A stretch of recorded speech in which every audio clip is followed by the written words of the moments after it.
Pouso Alegre você encontra um tipo de solo, em outros pontos você encontra outro tipo de solo. Né? Então, essa variação, ela existe, porque é a característica morfológica do...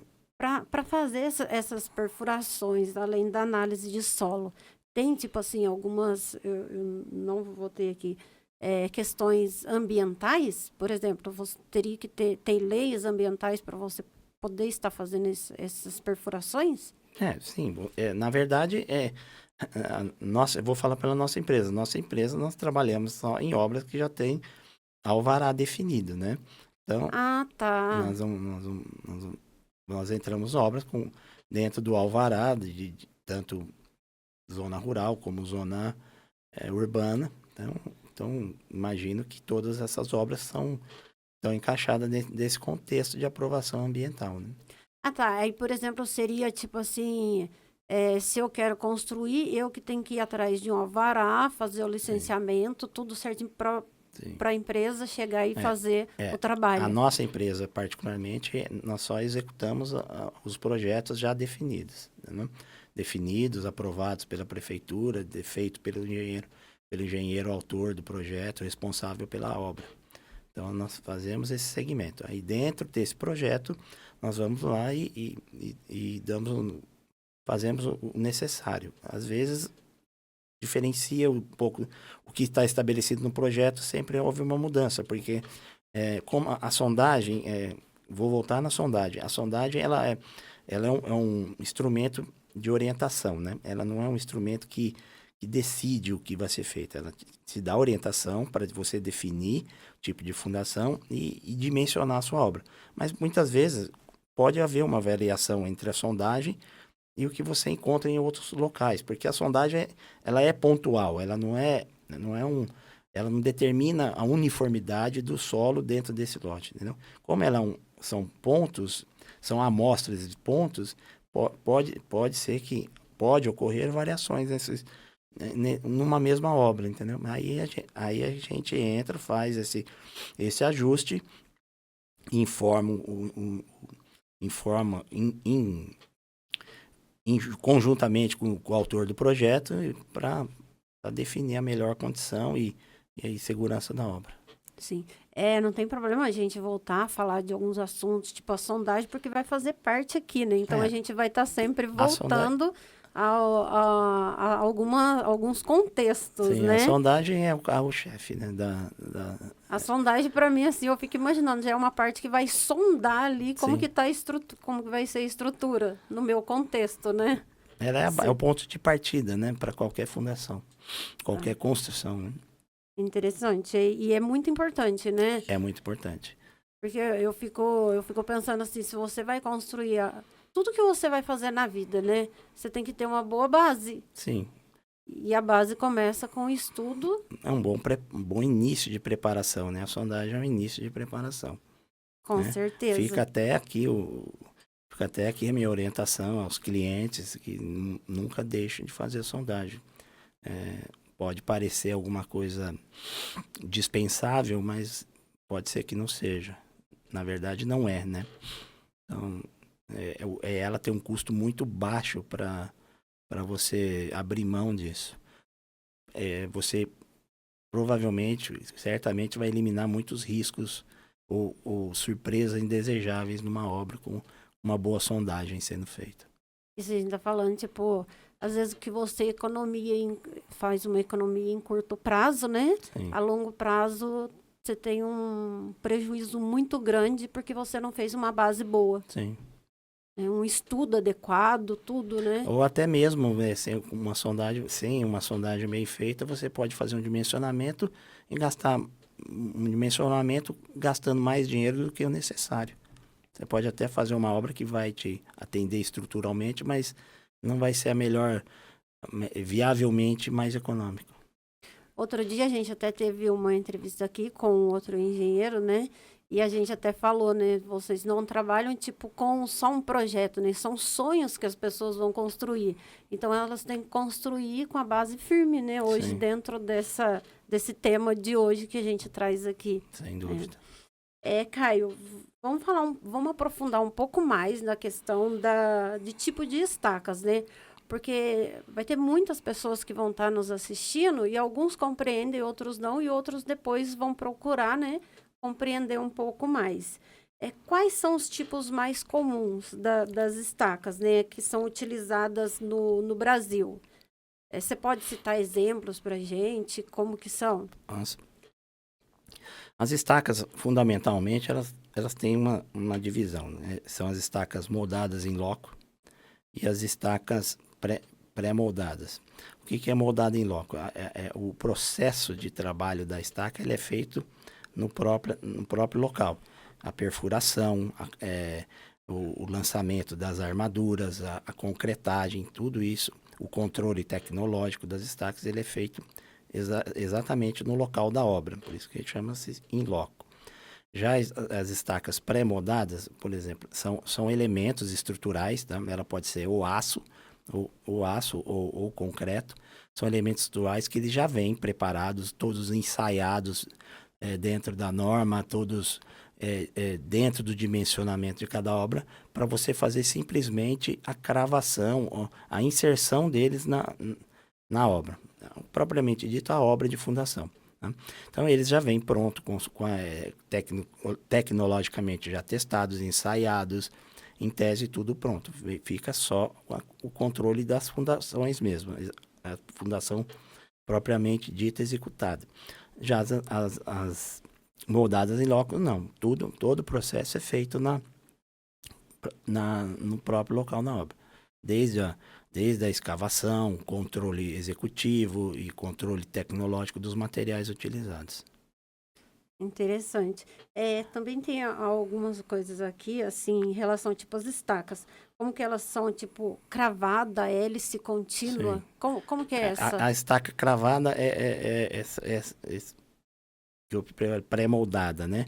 São estacas que elas são cravadas sobre um equipamento que ele é o tradicional bate-estaca mesmo. É aquele que ele bate as estacas e vai cravando no solo até os parâmetros que exigem o seu término, né? Existem os seus parâmetros para você simplesmente não chega lá e bate a estaca o tanto que você quer. Não, existem os parâmetros de onde você deve parar, onde você deve parar dentro do dimensionamento de cada elemento. Então, as pré-moldadas são estacas de concreto, elas são armadas em concreto, e são as estacas metálicas. Tá? Essa você vai à gravação. A estaca hélice contínua, assim como estaca Strauss, como a estaca tipo escavada, estaca raiz, são estacas moldadas em locos. Essa você faz as estacas lá e elas estão prontas, elas ficam prontas para o elemento que ela foi dimensionada. Entendeu? Nossa, quanta importância É muita diversificação, né? É muito, porque, por exemplo, se você vai construir, você tem que saber um pouquinho, né, de entender, pelo menos ter alguém, né, para te falar a respeito disso, porque, olha só, fazer uma estaca não é simplesmente só chegar e construir. Tudo isso aí eu volto naquele que eu te falei. Tudo isso depende do solo. Quem vai dar a ordem disso é o solo. Na verdade, quem manda na obra ali é o solo, né? É o solo, Eu tenho um colega de fundação que ele sempre fala que o solo ele não tem compromisso com ninguém. Ele não tem compromisso com o cliente, ele não tem compromisso com o proprietário, não tem compromisso com o cravador de estaca, ele não tem compromisso com o engenheiro. Ele está lá, ele é soberano. Então, é muito importante que o solo seja investigado, pois é ele que vai determinar todo o processo executivo. A profundidade, como que vai ser colocado, tudo. Dimensionamento, tamanhos dos elementos. Né? Um solo, uma obra sem sondagem, como a sondagem que não condiz com o que o solo fez, né? Ela traz um transtorno muito grande, porque às vezes você dimensiona um tipo de fundação, chega lá, é completamente diferente, por causa da ausência de sondagem. Aí você tem que desmobilizar tudo, recontratar, né?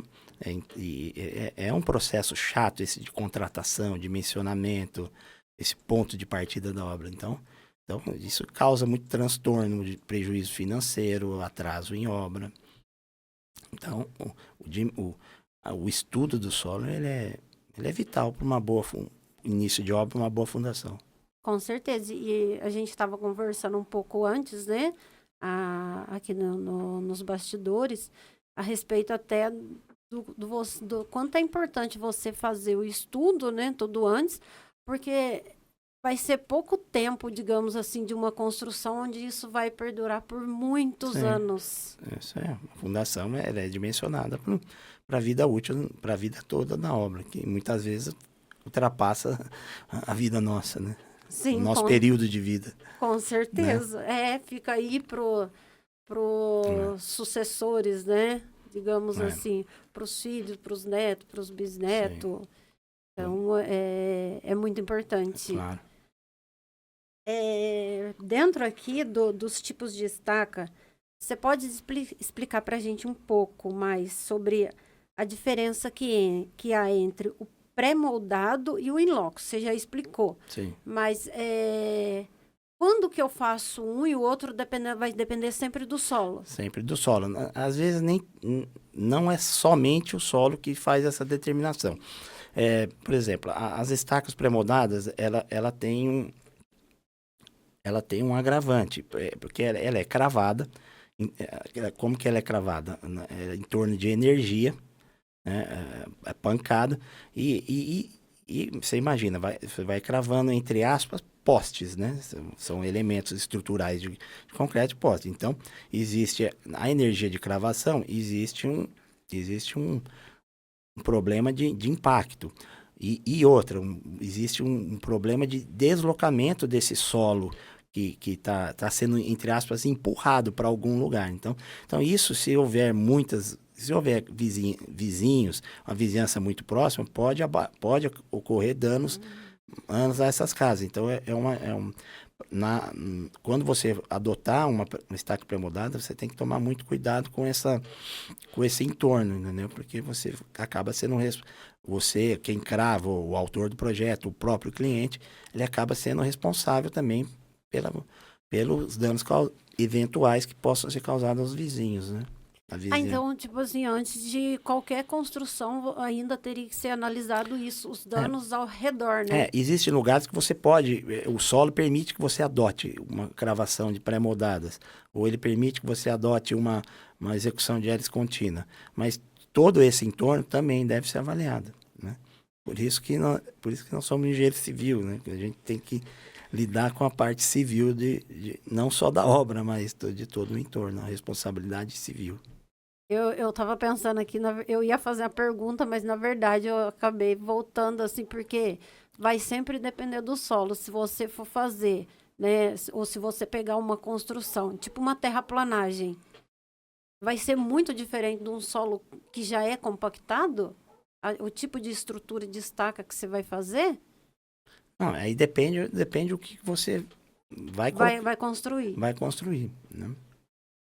Tudo que você vai construir, você vai ter que pegar a carga da sua construção e que na verdade é a fundação. A fundação ela é um elemento que recebe todas as cargas de uma construção, e transfere essas cargas para o solo, ou solo para uma rocha, entendeu? Na verdade é isso. A fundação é um instrumento de infraestrutura de transferência de carga para o solo. Então, o solo que vai absorver tem que ter capacidade de absorção nisso. Senão, a sua estrutura pode gerar problemas. Né? Você tem algum exemplo para a gente, assim, no sentido de você chegar Você está aí com mais de 6.000 obras, né? Que a gente até colocou aqui no início. Você tem algum caso para contar para a gente em relação, assim, chegou no local, teria que mudar, tipo, tipos de estaca, tudo? Sim. Já ocorreu várias vezes. Acho que com qualquer empresa de fundação isso ocorre. Né? Às vezes, na sondagem, sondagem não acusa a presença de água, você dimensiona um tipo de fundação que é adequada sem a presença de água no subsolo, você se depara com isso na obra, ó, você tem que abortar e trocar o sistema. Às vezes você não, na sondagem você não consegue identificar um material onde a estaca não rompe. Por exemplo, você vai cravar uma estaca, a estaca você crava, vou dar um exemplo, 2, 3 metros, pega num material que não faz não faz o corte. Não significa que parou, que essa camada essa quantidade de estaca vai ser suficiente para suportar a sua estrutura, entendeu? Então, às vezes, você tem que trocar por conta dessas variações no solo que você não previu ou ocorreu alguma diferença. Que isso pode acontecer também. Às vezes não é só um problema da sondagem, às vezes é uma variação de pontos que a sondagem não identifica e o equipamento que você foi contratado não está preparado para isso. Isso ocorre com bastante frequência. Quais os critérios técnicos para a escolha do tipo de estaca do projeto? Primeiramente, você tem que trabalhar com o solo, né? Você trabalhar com o solo e com a sondagem na mão, você faz o dimensionamento do tipo de fundação que melhor adequa junto com esses parâmetros que eu te disse, tipo do solo, vizinhança, custo, que existem estacas que têm custos mais elevados que as outras. Então, se o solo permite uma estaca com custo mais baixo, vamos partir para esse custo mais baixo, porque todo mundo faz investimento, então custo é muito importante para qualquer obra, mesmo para quem investe, como para quem fazer uma casa para morar. Então, tudo isso é o custo, segurança e o solo. Sim. Como que o tipo do solo? A gente já falou